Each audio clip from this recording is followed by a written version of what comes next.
Ini keadaan banjir di Desa Kota, Kecamatan Lhoksukon. Banjir merendam setengah rumah warga. Akibat jebolnya tanggul Sungai Keureutoe yang berada di belakang rumah warga.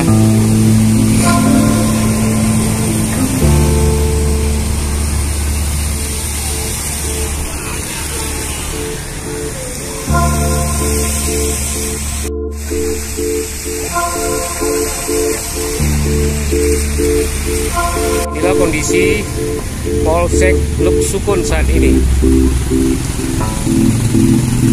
Terendam banjir hampir setengah dengan kedalaman diperkirakan 2 meter lebih.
Ini adalah situasi lalu lintas saat ini yang berada di Kota Lhoksukon, tepatnya di depan kantor Polsek Lhoksukon.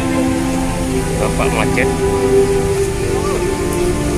karena arus air di simpang 4 di depan Masjid Baitur Rahman Lhoksukon nampak begitu deras sehingga membuat kendaraan jadi macet.